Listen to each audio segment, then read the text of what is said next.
Hello everyone, मैं Nitin. मित्तम IAS की तरफ से आप सबों के लिए यूपी ट्रिपल एस सी पेट 2023 का फ्री क्रैश कोर्स इनिशिएटिव चालू किया गया है, जिसका लेक्चर नंबर 5 जो कि गुप्त साम्राज्य से संबंधित है लेके आया हूँ मैं आपका मित्र नीतीश। आगे बढ़ते हैं और गुप्त साम्राज्य की चर्चा करते हैं। आगे बढ़ने से पहले मैं एक बात आपको बता दूं कि गुप्त साम्राज्य में आपको मुख्यतः दो महाराजा के बारे में पढ़ना है। एक है एक है चंद्रगुप्त द्वितीय, एक है समुद्रगुप्त। सिलेबस में जो मेंशन है ये दो ही महाराजा के बारे में आपको पढ़ना है। फिर भी एक सीक्वेंस बनाए रखने के लिए मैंने कुछ चीज़ें आपको राजनीतिक घटनाक्रम के बारे कुछ महत्वपूर्ण घटनाक्रम के बारे में जिक्र किया है जो कि आपके सीक्वेंस को बना के रखेगा। चलिए शुरू करते हैं। तो गुप्त साम्राज्य का जो आरंभ जो माना जाए वो माना जाता है 250 से लेके गुप्त साम्राज्य का आरंभ काल माना जाता है 250 से लेके 550 ईस्वी तक। ये जो 275 से 50 तक के ईस्वी के शासनकाल को गुप्त साम्राज्य का शासनकाल माना जाता है। इसके संस्थापक श्री गुप्त थे। इसके संस्थापक कौन थे? श्री गुप्त। ऐसे तो बहुत सारी किताबों में 275 भी मिलते हैं, कहीं कहीं 250, 240 इससे संबंधित भी फैक्ट मिलते हैं। गुप्त साम्राज्य का शासनकाल एक सामंत के रूप में उसमें से आरंभ माना जाता है। तो देख लीजिएगा, जो भी अगर 275 है तो मैक्सिमम आपको 275 ही ऑप्शन टिक करना है। फिर प्रथम शक्तिशाली शासक की बात की जाए तो प्रथम शक्तिशाली शासक जो है गुप्त साम्राज्य का वो है चंद्रगुप्त प्रथम। चंद्रगुप्त प्रथम, इसका जो अगर देखा जाए ये शासनकाल आरंभ कब से है तो 319 ईस्वी से। ठीक है, 319 ईस्वी से चंद्रगुप्त प्रथम का शासनकाल आरंभ हुआ है और चंद्रगुप्त प्रथम ने ही सर्वप्रथम गुप्त संवत चलवाया था। ठीक है, और इन्होंने महाराजा धीराज की उपाधि ग्रहण की थी। ठीक, आगे चलते हैं समुद्रगुप्त के बारे में। समुद्रगुप्त का जो शासनकाल आरंभ माना जाता है वो 335 ईस्वी से। ये माना जाता है कि इन्होंने 335 ईस्वी में शासनकाल इन्होंने 335 ईस्वी में शासन सत्ता संभाली।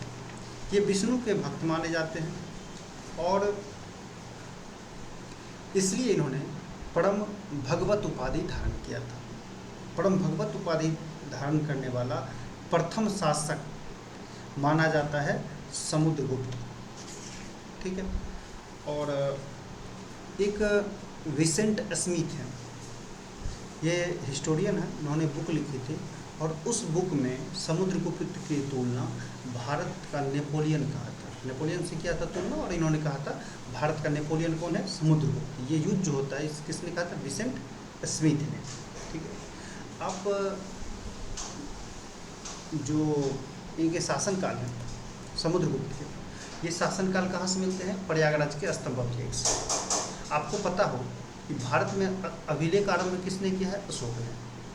तो अभिलेख जो इलाहाबाद या प्रयागराज में जो अभिलेख है अशोक का, उसी के अभिलेख में समुद्रगुप्त के शासनकाल की जानकारियाँ मिलती हैं।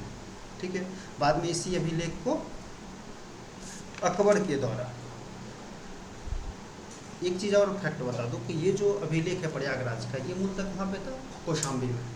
कौशाम्बी यूपी का एक जगह है, कौशाम्बी में ये अभिलेख था और वहाँ से इसे लाया गया है इलाहाबाद में और इलाहाबाद में स्थापित किया और समुद्रगुप्त का उसी में जानकारियाँ मिलती हैं।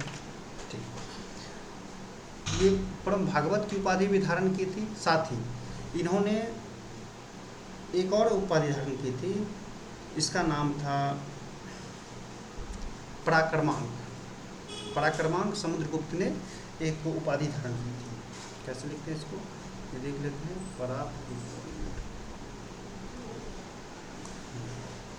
पराक्रमांक मैं बता देता हूँ।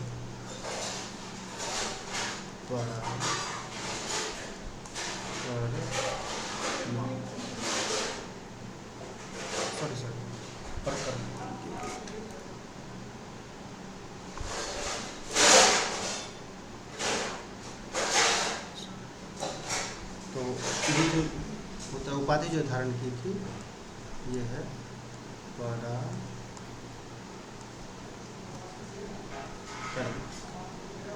पराक्रमण उपाधि जो थी उन्होंने समुद्रगुप्त ने धारण की थी। ठीक है, ये कहा जाता है लगभग इन्होंने बहुत सारे राज्यों को समुद्रगुप्त ने जीता, लेकिन इन्होंने उस पर शासन स्थापित नहीं किया, बल्कि उन्हें स्वतंत्र छोड़ दिया गया। शासन स्थापित बस इनके निकट के जो राज्य थे उन्हीं पर स्थापित किया, अन्य सभी राज्यों को छोड़ दिया गया। ये जो आपको मैप दिख रहा है सामने में, एक मिनट में बड़ा करके दिखाता हूँ इसे। ये जो मैप दिख रहा है आपको, ये मूलतः ये जो मैप दिख रहा है ये मूलतः किससे रिलेटेड है? समुद्रगुप्त के शासनकाल को। देखिए यहाँ पे चंद्रगुप्त प्रथम का भी स्टेट दिखा रहा है ब्लू कलर में, फिर ग्रीन कलर में समुद्रगुप्त द्वारा विजित जितने भी राज्य हैं वो दिखाए जा रहे हैं, समुद्रगुप्त द्वारा जीत कर लौटाए गए राज्य वो भी दिखाए जा रहे हैं, और येलो कलर में चंद्रगुप्त द्वितीय द्वारा विजित क्षेत्र। देखिएगा अफगानिस्तान या पश्चिमी उत्तर पश्चिम सीमा के आसपास चंद्रगुप्त द्वितीय के द्वारा विजित क्षेत्र था। ठीक है, आगे चलते हैं। तो चंद्रगुप्त द्वितीय का अन्य नाम था देवगुप्त, और इन्हें देवराज भी कहा जाता है। मेहरौली के लोह स्तंभ, मेहरौली दिल्ली में अवस्थित है, और कुतुब मीनार के प्रांगण में जब देखिएगा एक लोह स्तंभ है, तो वो जो वही मेहरौली कुतुब मीनार में स्थित है। तो लोह स्तंभ जो है वो किसका था? चंद्रगुप्त द्वितीय का, क्योंकि उस पर चंद्र भी उल्लिखित है, और कुछ ऐसे इतिहासकार भी बताते हैं चंद्रगुप्त द्वितीय के द्वारा ही मेहरौली में का लोह स्तंभ चंद्रगुप्त द्वितीय से संबंधित है। इसे शक विजेता भी कहा जाता है। शक विजेता इसलिए कहा जाता है क्योंकि रुद्रदमन प्रथम शक जो थे, सॉरी अंतिम शक राजा थे रुद्र सिंह तृतीय को इन्होंने परास्त किया था, और पश्चिमी भारत में शक का समूल्य नाश किया था। देखिए पश्चिमी भारत में इन्होंने बहुत सारे क्षेत्र को जीता है, गुजरात के आसपास जीता है, पाकिस्तान, अफगानिस्तान ऊपर के क्षेत्रों को जीता है।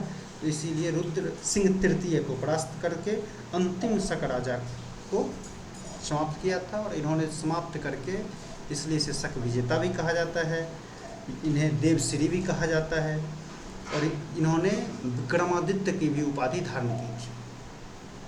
फिर आती है रूपक। क्या है? रूपक जो है वो चांदी का सिक्का है। ठीक है, रूपक है चांदी का सिक्का। और चीनी यात्री फाहियान, आपने सुना होगा चीनी यात्री फाहियान के बारे में। एक चीनी यात्री हुइनसांग था, एक इत्सिंग था। ठीक है, 3 चीनी यात्री मूलतः आए थे। तो फाहियान जो है वो चंद्रगुप्त द्वितीय के शासनकाल में आया था। इनके राज्य के कवि हैं साब। ये जो साब हैं इनके क्या है? राज्य के कवि हैं। अब बात आती है चंद्रगुप्त और किस लिए प्रसिद्ध था। एक चीज़ और देखिए कि विद्या का मुख्य केंद्र पाटलिपुत्र एवं उज्जैन हो गया। शासन सत्ता की मुख्य केंद्र गुप्त से पहले मुख्यतः पाटलिपुत्रा रहा। गुप्त में भी पाटलिपुत्रा का शासन सत्ता के रूप में बहुत अधिक महत्व है, लेकिन विद्या का मुख्य केंद्र पाटलिपुत्रा से कहाँ पे शिफ्ट हो गया? उज्जैन। और हर्षवर्धन के शासनकाल में जब आइएगा तो आप देखिएगा कि शासन सत्ता आके कन्नौज स्थापित हो गई, जिसके लिए त्रिपक्षीय युद्ध भी हुआ है। ठीक है, और चंद्रगुप्त द्वितीय इसलिए बहुत ही पॉपुलर है क्योंकि इनके भी नवरत्न थे। जैसे कि आपने पढ़ा होगा अशोक या अन्य अशोक बोल रहा हूँ, अकबर के नवरत्न थे, इनके भी नवरत्न थे। ठीक है, इनके नवरत्न में सबसे प्रमुख नाम है कालिदास। कालिदास क्या थे? तो कालिदास एक महाकवि थे। फिर धन्वंतरी एक चिकित्सक थे। ब्रह्महीर का आपने नाम सुना होगा, ब्रह्महीर खगोल विज्ञानी थे। उसके बाद अमरकोश भी इनका एक बुक आया था, तो कोशकार थे। शंकु वस्तुकार थे। छपनक जो थे वो ज्योतिषी थे। वररुचि व्याकरण के जानकार थे। बेताल भट्ट क्या थे? जादूगर थे। विक्रम बेताल, आपने मूवी भी देखी होगी साउथ की, और विक्रम बेताल जो कहा जाता है वो एक बार चंद्रगुप्त द्वितीय के शासनकाल से विक्रम बेताल को जोड़ा जाता है। ठीक है। और एक घट कर पर, घट पर कर क्या है, कूटनीतिज्ञ है। तो एक चीज़ और है, अस्पृश्यता अनटचेबिलिटी की जब बात आती है, जिसका कि वर्णन संविधान के अनुच्छेद 17 में किया गया है, तो अस्पृश्यता का प्रथम उल्लेख चंद्रगुप्त द्वितीय के ही शासनकाल में मिलता है। ठीक है। और अगर थोड़ा सा इनके बारे में और जाना जाए तो कला और साहित्य के रूप के आधार पर प्राचीन भारत का स्वर्णिम युग अगर किसी को कहा जाए तो वो गुप्त काल को निसंदेह कहा जा सकता है। ठीक है। और इसके गुप्त काल में दो महत्वपूर्ण बंदरगाह थे। एक थे ताम्रलिप्ति, एक क्या था, ताम्रलिप्ति, एक है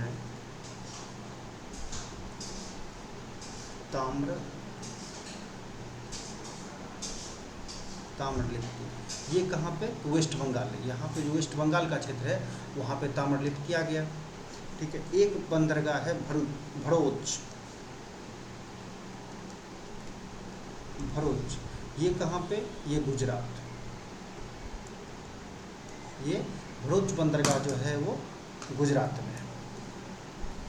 ठीक है। ये एक ताम्रलिप्ति और दो बंदरगाह महत्वपूर्ण है गुप्त शासनकाल में। और भास्कराचार्य जो धन्वंतरी, हाँ धन्वंतरी थे आयुर्वेदाचार्य, धन्वंतरी थे आयुर्वेदाचार्य। इन्होंने एक बुक लिखी थी, इस बुक का नाम था आयुर्वेद शास्त्र, आयुर्वेद शास्त्र। ठीक। और चांदी के सिक्का, रूपक, ये तो आप जान रहे हैं। मैं एक चीज़ और बता दूँ, दिनार भी क्या था, एक सिक्का का प्रकार था, सिक्का का प्रकार है।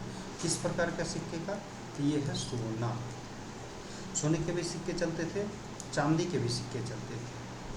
तो किस प्रकार का सिक्का का ये जिक्र कर रहा है, ये कर रहा है सोने के सिक्के का जिक्र, जिसे कि कहा जाता है दिनार।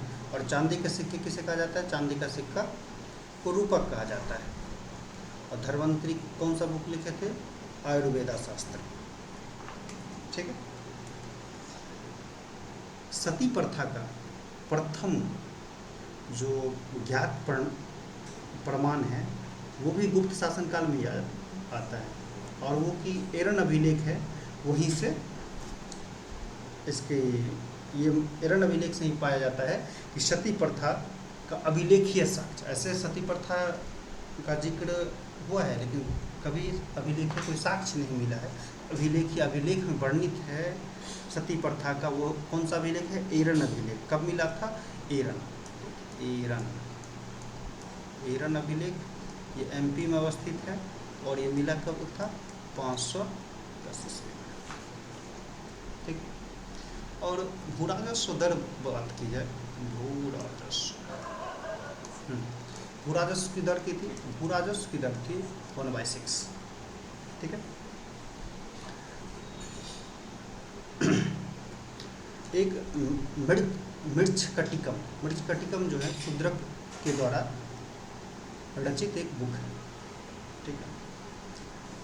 और उच्च लोग जो थे गुप्तकालीन में कौन सा भाषा यूज करते थे, वो संस्कृत का यूज करते थे। लोहे के उपकरण, एक देखिए अभी भी बहुत महत्वपूर्ण है, आप लोग नाम जानते हैं, वारंगल। तो गुप्त काल में एक बहुत ही प्रसिद्ध स्थान था, किस लिए, तो लोहे के उपकरण के लिए, लोहे के उपकरण के लिए वारंगल बहुत ही महत्वपूर्ण स्थान था गुप्त शासनकाल के दौरान। तो ये हो गया, आपके सिलेबस मात्र 2 ही है, इसीलिए मैं भी 2 ही सिर्फ समुद्रगुप्त और चंद्रगुप्त द्वितीय को ही प्रमुखता से लेकर चर्चा किया हूँ। और सिलेबस की वजह से मैंने पूरा गुप्त शासनकाल को कवर नहीं किया। ठीक है। तो थैंक यू। थैंक यू पर आपने पेशेंसफुली सुना। मित्रम IAS के यूट्यूब चैनल को लाइक सब्सक्राइब करें, फेसबुक को फॉलो करें, इंस्टाग्राम को फॉलो करें, टेलीग्राम लिंक ज्वाइन करें और वहाँ पे हम लोग आने वाले समय में PDF भी आप लोगों को PPT भी दिया जाएगा, जिससे कि आपको नोट्स बनाने में आसानी हो या एग्ज़ाम के लास्ट टाइम में आपको रिवीजन में आसानी मिले। और अभी हम लोगों ने न्यू इनिशिएटिव आज से ही चालू किया है, जो कि GS एंड GK के प्रैक्टिस सेट हम लोगों ने चालू किया है। आने वाले समय में उसकी और ज़्यादा से ज़्यादा सेट बनाया जाएगा। अभी GK GS आप लोगों का पेट में 10 क्वेश्चन पूछे जाते हैं, इसीलिए GK GS का एक सामान्य प्रैक्टिस सेट चालू किया गया है। Thank you for watching.